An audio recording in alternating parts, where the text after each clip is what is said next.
হাসিনার এই আমলের শাসন আমল যে প্রায় 15.5 বছর উনি ছিলেন ক্ষমতায়, এই সময় ওনার যে 4 জন ফরেন মিনিস্টার ছিল, 4 জন, ডক্টর দীপু মনি, তারপরে আবুল হাসান মাহমুদ আলী, তারপর হাসান মাহমুদ, ডক্টর হাসান মাহমুদ, এই 4 জন ফরেন মিনিস্টার 4 জনই কিন্তু ফরেন সিটিজেন ছিলেন। মানে এরা 4 জনই দ্বৈত নাগরিক ছিলেন, মানে বাংলাদেশের নাগরিক ছিলেন, আবার অন্য একটা দেশেরও নাগরিক ছিলেন। তারাই দায়িত্বে ছিলেন আমাদের দেশের পররাষ্ট্র মন্ত্রণালয় চালানোর জন্য। মানে অন্য রাষ্ট্রের নাগরিকরা আমার দেশে পররাষ্ট্র মন্ত্রণালয় চালাতেন। তারা আমাদের দেশের নাগরিকও ছিলেন, কিন্তু অন্য দেশেরও ছিলেন। অন্য দেশের কেন নাগরিকত্ব নিয়েছিলেন? কারণ তারা মনে করেছিলেন আমার দেশের চেয়ে ওই দেশটা অধিকতর তার জন্য সুবিধাজনক বসবাসের। তার বসবাসের জন্য ওই দেশটা, যে দেশে তিনি নাগরিকত্ব নিয়েছেন, সেটা বেটার। তো বেটার একটা দেশের নাগরিকত্ব উনি নিয়েছেন।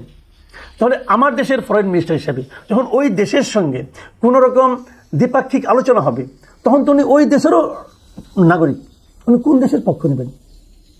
দীপুমণি ছিলেন ব্রিটিশ নাগরিক বাংলাদেশের পাশাপাশি, মাহমুদ আলী সাহেব ছিলেন যুক্তরাষ্ট্রের নাগরিক, মোমেন সাহেব ছিলেন যুক্তরাষ্ট্রের নাগরিক, এবং সর্বশেষ হাসান মাহমুদ, বিখ্যাত হাসান মাহমুদ, তিনি ছিলেন বেলজিয়ামের নাগরিক। তো এই যে অন্য একটা দেশের নাগরিকত্ব নেওয়া, সেটা কি আপনার কাছে মনে হয় না যে এটা কনফ্লিক্ট অফ ইন্টারেস্ট হতে পারে? হতে পারে। যখন নাকি আপনাকে জাতীয় দায়িত্বে থাকবেন, তখন এই ধরনের নাগরিকত্ব থাকা উচিত না। কিন্তু কাকে বলবেন? কে সমাধান করবে? ধরা যাক শেখ হাসিনার কথা।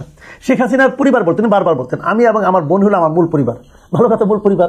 এই পরিবারে উনি ছাড়া আর সবাই বিদেশি নাগরিক। ওনার বোন ব্রিটিশ নাগরিক, ওনার বোনের 3 সন্তান, 3 জন ব্রিটিশ নাগরিক। তারা আমাদের দেশটাকে এসেছিলেন শাসন করতে, শোষণ করতে। তারা এই দেশটাকে রেখেছিলেন লুটপাটের জন্য, আর এগুলো নিয়ে জমাতেন তার নিজের দেশে। তারা যদি এই দেশকে ভালোই বাসবেন, এই দেশের নাগরিকত্ব ছেড়ে অন্য দেশের নাগরিকত্ব নিতেন না। হিসাবটা তো সিম্পল একদম। আমি মনে করি একটা জিনিস, সেটা হলো আমাদের দেশে যত দুর্নীতি আছে, বড় বড় দুর্নীতি, এই দুর্নীতির মূল কারণ হলো এই দ্বৈত নাগরিকত্ব। দ্বৈত নাগরিকত্ব যারা আছে, যারা নাকি অন্য দেশেরও নাগরিক, আমার দেশের পাশাপাশি, এই দেশে জন্ম, এই দেশে কর্ম, কিন্তু তাদের মূল লক্ষ্য হলো অন্য দেশে যে জীবনের শেষ সময়টা আরাম আয়েসে কাটানো, অথবা এখনই যে আরাম আয়েসে কাটানো, অথবা ওই দেশটাকে অধিকতর নিরাপদ মনে করা, অধিকতর নিজের মনে করা, এরাই হলো দুর্নীতির মূল কারণ। কারণ হলো এটা, দুর্নীতি যারা করেন তাদের মধ্যে একটা ভয় থাকে যে আমি তো দুর্নীতি করবো, তারপর তো একসময় ধরা পড়লে তো আমার শাস্তি হবে। এদের মধ্যে ভয়টা থাকে না। তারা মনে করে দুর্নীতি করবো, করে টাকাটা পাচার করে দেবো, দিয়ে ওখানে একসময় চলে যাব, আমার আর কীভাবে ধরবে? পারবে ধরতে এই সরকার এস আলমকে? পারবে না। পারবে ধরতে আজিজ খানকে? সেটাও পারবে না। আমাদের এখানে বড় বড় ধনী যারা আছে, এদের মধ্যে বিদেশের নাগরিক না, মানে দ্বৈত নাগরিক না, এমন আপনি খুঁজেই পাবেন না। কানাডায় তো একটা নির্দিষ্ট অঙ্কের টাকা দিলে সেখানে নাগরিকত্ব পাওয়া যায়। কানাডা বেগমপাড়া নামে একটা বিখ্যাত এলাকায় আমরা বলে থাকি যে ওখানে নাকি সমস্ত বড় বড় যারা নাকি রাষ্ট্রের দায়িত্বপ্রাপ্ত ব্যক্তি, আপনার রাজনীতিবিদ, মন্ত্রী, এমপি, এমনকি বড় বড় আমলা, এদের সবার নাকি স্ত্রীদের নামে ওখানে বাড়ি ঘর আছে, এবং তাদের মাধ্যমে নিয়মিত টাকা পাচার করে তারা ওখানে বিশাল অঙ্কের অর্থ তারা সংগ্রহ করে রেখেছে। এখান থেকে দুর্নীতি করে যতটুকু কামানো যায় কামিয়ে শেষ মুহূর্তে সবাই তারা উড়াল দেবে ওখানে যে স্ত্রীর সঙ্গে, সন্তানের সঙ্গে থাকার জন্য। আমি এই জিনিসটা মনে করি যে এটাকে থামানোর এখনই উপায়। যেমন ধরেন পার্শ্ববর্তী ভারতে কিন্তু দ্বৈত নাগরিকত্বের কোনো সুযোগ নাই, আপনি চাইলেও পারবেন না। আপনি যদি অন্য একটা দেশের নাগরিকত্ব নিতে চান, তাহলে প্রথমত যে কাজটা আপনাকে করতে হবে, আপনাকে আপনার ভারতের নাগরিকত্ব ছাড়তে হবে, তা না হলে আপনাকে দেবে না নাগরিকত্বরা। কাজে মানে পৃথিবীর যেমন যারা সিঙ্গাপুরের নাগরিক হয়েছেন আমাদের দেশ থেকে, এদেরকে কিন্তু বাংলাদেশের নাগরিকত্ব ছেড়ে যে সিঙ্গাপুরের নাগরিকত্ব নিতে হয়েছে। এখানে যে এস আলম বলেন, আজিজ খান বলেন, তারা কিন্তু সেই কাজটা করেছেন। না করলে তাদেরকে সেটা দেওয়া হতো না। কাজেই তারা আসলে সিঙ্গাপুরের নাগরিক, বাংলাদেশে এসেছেন লুটপাট করতে, এখানে ব্যবসা বাণিজ্য করতেন, অবাধে লুটপাট করতেন, ব্যাংকের দায়িত্ব ছিলেন, ব্যাংকের মালিক পক্ষ ছিলেন তারা, সেই টাকা বিদেশে রপ্তানি করতেন, টাকাগুলি চুরি করে পাচার করতেন বিদেশে করে, সেখানে যে তারা শান্তির সংসার, শান্তির জীবন এখনও কাটাচ্ছেন।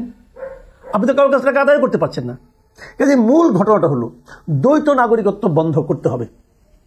যদি কেউ দ্বৈত নাগরিকত্ব নিতে চায় যে আমি অন্য দেশের নাগরিকত্ব নেব, তাহলে আপনি রাষ্ট্র পরিচালনার কোনো দায়িত্বে আসতে পারবেন না, কি এমপি কি মন্ত্রী হতে পারবেন না। এই নিয়মটা মনে করি খুব জরুরি ভিত্তিতে করা দরকার। এবং পাশাপাশি আপনি এখানে ব্যবসা করতে পারবেন, কোনো সমস্যা নাই, বিনিয়োগ করতে পারবেন, কোনো সমস্যা নাই, কিন্তু বাংলাদেশের কোনো ব্যাংক থেকে আপনি লোন নিতে পারবেন না। বাংলাদেশের কোনো অর্থ প্রতিষ্ঠানের ব্যাংক বিমা আপনি মালিক হতে পারবেন না। মানে আপনি কিন্তু অর্থ পাচারের কোনো সুযোগ আপনাকে দেওয়া হবে না। এইভাবে যদি করা হয়, আমি মনে করি কেবল তাহলেই আপনার এই অবাধ দুর্নীতির হাত থেকে রক্ষা পাওয়া যেতে পারে। কোনো ধরনের জনপ্রতিনিধি হতে হলে, জনপ্রতিনিধি সেটা ইউনিয়ন পরিষদের সদস্য হোক না কেন, যেমন সাকিব আল হাসান যখন এমপি হলেন তখন কিন্তু অলরেডি তার সন্তান, পুত্র, কন্যা, স্ত্রী আমেরিকায় থাকে, তারা আমেরিকার নাগরিক, তারা ওখানেই থাকবে, উনিও থাকবেন ওখানে। তাহলে উনি কেন এখানে কেন এমপি হবেন? উনি যেখানে এমপি হন, উনি কোনো স্ত্রী সন্তানের সঙ্গে সময় কাটাবেন না? কাটাবেন তো। উনি এর আগে একটা ইন্টারভিউ কিন্তু বলেছিলেন যে সেটা হলো এই দেশে কি লেখাপড়া করা যায়, এই দেশে কি লেখাপড়ার পরিবেশ আছে।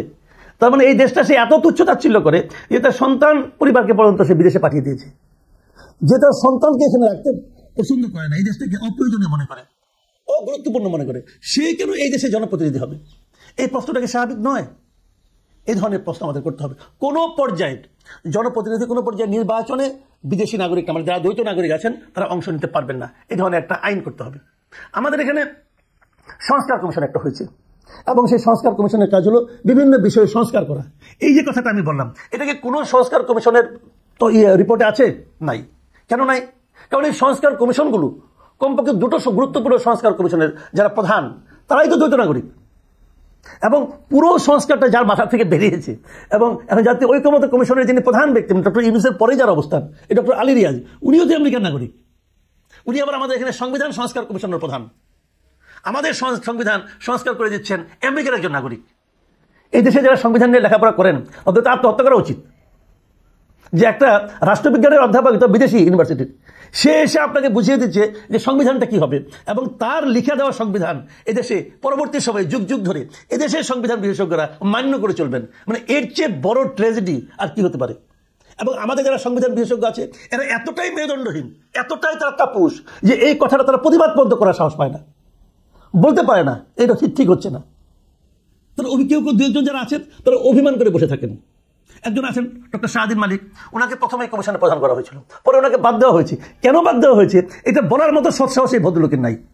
এই ভদ্রলোক আগে আমি খুব পছন্দ করতাম, কিন্তু ওনার এই কাপুরুষিত আচরণ দেখে আমি লজ্জিত হই এখন। উনি বলতে পারেন না যে কেন উনি এটা করতে পারলেন না, কেন ওনাকে বাদ দেওয়া হলো। উনি চুপ করে বসে আছেন, ভদ্রতা দেখাচ্ছেন, খুবই আনফর্চুনেট। তো আমাদের হয়েছে এই সমস্যাগুলো। আমি মনে করি বটম লাইন যেটা আমি বলতে চাচ্ছি, যে দ্বৈত নাগরিক যারা হবেন তারা দেশের কোনো গুরুত্বপূর্ণ জায়গায় থাকতে পারবেন না। কারণ যখন তারা গুরুত্বপূর্ণ জায়গায় থাকবেন, তখন তারা এ দেশের সঙ্গে সঙ্গে অন্য একটা দেশের স্বার্থের কথা ভাববেন, সেটা হওয়া উচিত নয়। এবং সব শেষ প্রশ্ন, ডক্টর ইউনূস কি দ্বৈত নাগরিক? আমি জানি না। তবে উনি দীর্ঘদিন আমেরিকা ছিলেন, স্বাধীনতা যুদ্ধের সময় ছিলেন, কোনো একটা বিষয় বোধহয় আছে দ্বৈত নাগরিক কিনা আমি শিওর না। আমি মনে করি ওনারও এটা ক্লিয়ার করা উচিত যে উনি দ্বৈত নাগরিক কিনা। তবে দ্বৈত নাগরিকদের প্রতি ওনার যে এক ধরনের সহানুভূতি, এক ধরনের বিশেষ কি বলবো সিম্প্যাথি ঠিক নয়, বিশেষ আকর্ষণ কাজ করে, সেটা বুঝতে পারি। কারণ ওনার উপদেষ্টা মণ্ডলীতে এবং ওনার বিশেষ সহকারী যারা আছেন, এদের মধ্যে বেশ কয়েকজন আছেন দ্বৈত নাগরিক। বিদেশে থেকে এখন ওরা দেশপ্রেম দেখাচ্ছেন।